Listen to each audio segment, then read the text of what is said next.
नमस्कार दोस्तों, आपका स्वागत है एक बार फिर से आपके अपने चैनल शास्त्र ज्ञान में। दोस्तों, आप कुछ नया सीखना चाहते हैं तो हमारे चैनल को सब्सक्राइब करें।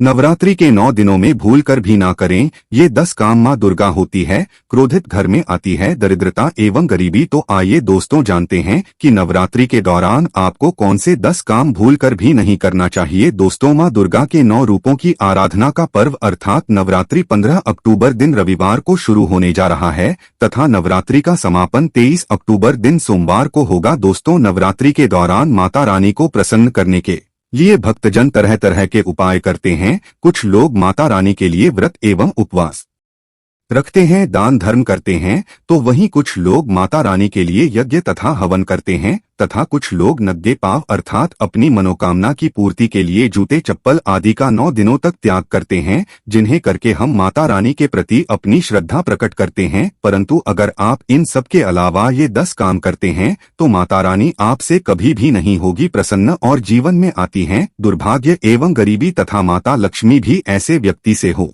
जाती है नाराज। साथ ही दोस्तों, वीडियो के अंत में हम आपको एक ऐसा कार्य भी बताएंगे जो आपको नवरात्रि में अवश्य करना चाहिए। वह कार्य करने से आपकी हर मनोकामना पूर्ण हो जाएंगी और माँ दुर्गा अति प्रसन्न हो जाती है। तो आइए दोस्तों जानते हैं शास्त्रों में वर्णित नवरात्रि के दौरान वह कौन सा कार्य है जिसे करना अशुभ माना गया है। इससे पहले ही माता वैष्णव जो भी भक्त कमेंट में जय माता दी लिखकर चैनल को सब्सक्राइब करे, उसके परिवार में सदैव कृपा दृष्टि बनाए रखना, साथ ही उसकी सभी मनोकामनाएं पूर्ण करना। तो दोस्तों, सबसे पहला कार्य है स्त्रियों का अपमान ना करें। मित्रों, शास्त्रों में कहा जाता है यत्र नार्यस्तु पूजन्ते रमन्ते तत्र देवता। यह त्रेता सुना पूजन्ते सर्वत्र फलाक्रिया अर्थात जहाँ स्त्रियों की पूजा होती है वहाँ देवता निवास करते हैं और जहाँ स्त्रियों की पूजा नहीं होती है उनका सम्मान नहीं होता है, वहाँ किए गए समस्त अच्छे कर्म निष्फल हो जाते हैं। मित्रों, इसलिए आप सभी से निवेदन है कि आप नवरात्रि में किसी भी स्त्री का अपमान न करें। हिंदू धर्म में स्त्रियों को माता रानी का ही रूप माना जाता है, स्त्रियां माता रानी का ही अंश होती है।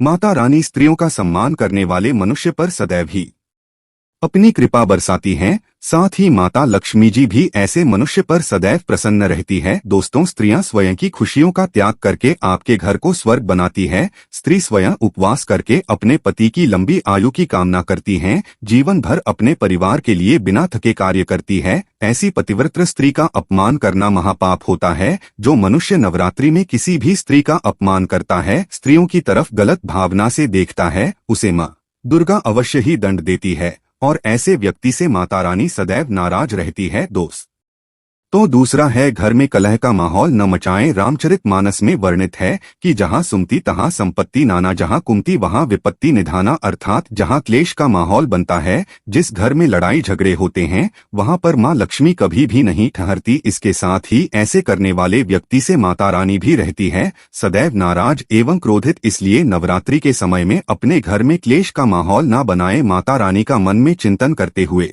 श्रद्धा भाव से इस महापर्व का आनंद उठाएं। दोस्तों, तीसरा है नवरात्रि के दौरान कोई भी अनिष्ट कार्य ना करे, जैसे झूठ बोलना, पैसों की चोरी अथवा धोखेबाजी करना, निष्पाप पशुओं को सताना, किसी गरीब को नीचा दिखाना आदि कार्य भूल से भी ना करें। माता रानी को ऐसे कार्य करने वाले लोग बिल्कुल भी पसंद नहीं होते। ऐसे कार्य राक्षसी प्रवृत्ति के होते हैं जिससे माता रानी अत्यंत क्रोधित हो जाती है। चौथी बात है तामसिक आहार का सेवन। दोस्तों, नवरात्रि में इस बात का विशेष ध्यान रखना चाहिए कि आप भूल से भी तामसिक आहार का सेवन न करें, जैसे मांस, मदिरा, लहसुन, प्याज। ये सभी तामसिक भोजन की श्रेणी में आते हैं, इसीलिए आप इन सभी का सेवन बिल्कुल भी ना करें, अन्यथा माता रानी नवरात्रि में आप पर क्रोधित हो सकती है। दोस्तों, पांचवी बात शारीरिक संबंध न बनाएं। दोस्तों, नवरात्रि में माता रानी की कृपा पाने के लिए नवरात्रि के 9 दिन भूल से भी शारीरिक संबंध न बनाएं। जो भी मनुष्य व्रत का पालन करता है उसे तो भूल से भी शारीरिक संबंध नहीं बनाना चाहिए। जो नवरात्रि के 9 दिन ब्रह्मचर्य व्रत का पालन करता है, माँ उसकी हर इच्छा को पूर्ण करती है। दोस्तों, छठवीं बात है जो लोग नवरात्रि का व्रत करते हैं उन्हें चमड़े से बनी वस्तु को धारण नहीं करना चाहिए। जैसे पर्स, बेल्ट, बैग इत्यादि, क्योंकि इनमें चमड़े की कुछ मात्रा मौजूद होते हैं और चमड़ा पशुओं को मारकर बनाया जाता है। ऐसे में माता रानी को यह सब बिल्कुल भी पसंद नहीं होते तथा इन्हें धारण करने से कर्म पूर्ण फल प्राप्त नहीं होता। दोस्तों, 8वां है, यदि अगर आप घर के मंदिर में कलश स्थापना किए हैं तो घर को कभी भी अकेला न छोड़ें। घर में किसी एक सदस्य को अवश्य ही रुकना चाहिए, क्योंकि नवरात्रि में मां अपने भक्तों के घर में मौजूद होती है और शास्त्रों में ऐसा विधान है कि नवरात्रि में घर पर कलश स्थापना के बाद माता रानी को अकेला नहीं छोड़ना चाहिए। साथ ही अगर घर में कोई ना हो तो बिल्ली इत्यादि कलश को गिरा सकते हैं, जिसे बहुत ही बड़ा अपशगुन माना जाता है। इसलिए नवरात्रि में घर को कभी अकेला नहीं छोड़ना चाहिए। साथ ही विष्णु पुराण में नवरात्रि में दिन में सोना वर्जित माना गया है। दोस्तों, 9वीं बात, नवरात्रि में जो व्रत करते हैं उसे भी एवं जो व्रत नहीं करते उन्हें भी नवरात्रि में भूल से भी बाल नहीं कटवाना चाहिए, दाढ़ी नहीं बनवाना चाहिए, नाखून भी नहीं काटना चाहिए। साथ ही व्रत करने वाले को तंबाकू, गुटखा, सिगरेट इत्यादि का सेवन भी नहीं करना चाहिए। परंतु आपको बता दें कि शास्त्रों में इन चीजों की भी मनाही है। गुटखा, तंबाकू खाने से व्रत का पूर्ण फल प्राप्त नहीं होता। दोस्तों, 10वां है, घर के द्वारा आई हुई किसी भी स्त्री या कोई भी अतिथि का अपमान न करें। दोस्तों, यदि नवरात्रि में आपके द्वार पर कोई कन्या, वृद्ध स्त्री अथवा कोई दुखी मन भोजन की इच्छा से भिक्षा के लिए आए हो तो उसका भूल से भी अपमान न करे अथवा उन्हें खाली हाथ घर से जाने भी ना दें। यदि आपके घर में कोई सर्वेंट या नौकर है तो उसका भी अपमान न करें। नवरात्रि में उन्हें भी कुछ न कुछ भेंट अवश्य दें। इससे मां दुर्गा अत्यंत प्रसन्न होती है और आपकी हर मनोकामना को पूर्ण करती है। दोस्तों, इसके साथ ही अगर आप व्रतधारी हैं, व्रत रखते हैं तो कलश स्थापित करते तो पानी वाला नारियल का ही प्रयोग करें। साथ ही यह भी ध्यान रखें कि नारियल को कलश के ऊपर लेटाकर रखना चाहिए। कलश स्थापना करते समय कभी भी नारियल को खड़ा करके नहीं रखा जाता, नारियल को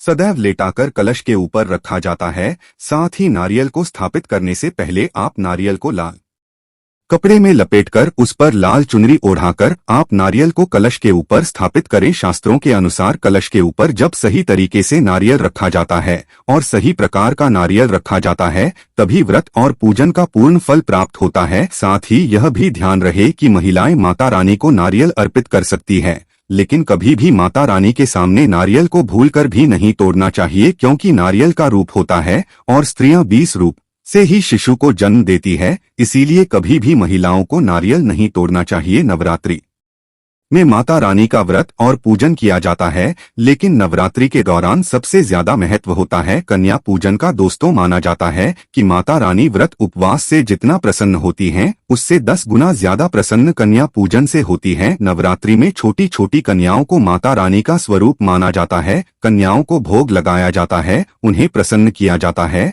और बदले में आशीर्वाद मांगा जाता है। कन्याओं को प्रसन्न करने के लिए गिफ्ट वगैरह आदि उपहार दिए जाते हैं। माना जाता है अगर कन्याओं को कोई भेंट दी जाए और उसे खुशी खुशी स्वीकार कर ली तो इसका मतलब है माता रानी अर्थात माता वैष्णो ने भेंट स्वीकार कर ली। जिन पर वो कन्याएं प्रसन्न हो गई तो समझो उन्हें माता रानी का आशीर्वाद मिल गया और माता रानी की कृपा से उन्हें मुंह मांगा वरदान प्राप्त होता है। शास्त्रों में बताया गया है कि नवरात्रि में 3 साल तक कन्या का पूजन होना चाहिए। अष्टमी अथवा नवमी को कन्याओं के पैर धोकर भोजन करना, उन्हें उपहार आदि देना श्रेष्ठ माना जाता है। इससे आपके घर में संपन्नता बनी रहती है। कथा जीवन में धन धान्य की कभी भी कमी नहीं होती। शास्त्रों में वर्णित है कि कन्याएं जितना अधिक खुश होती है माता रानी उतना ही जल्द फल प्रदान करती है। ऐसे में आप कन्याओं को चॉकलेट बॉक्स दे सकते हैं तथा खूबसूरत कपड़े दे सकते हैं। याद रहे काले कपड़े ना दे और स्टील के बर्तन भी गिफ्ट के तौर पर दे सकते हैं।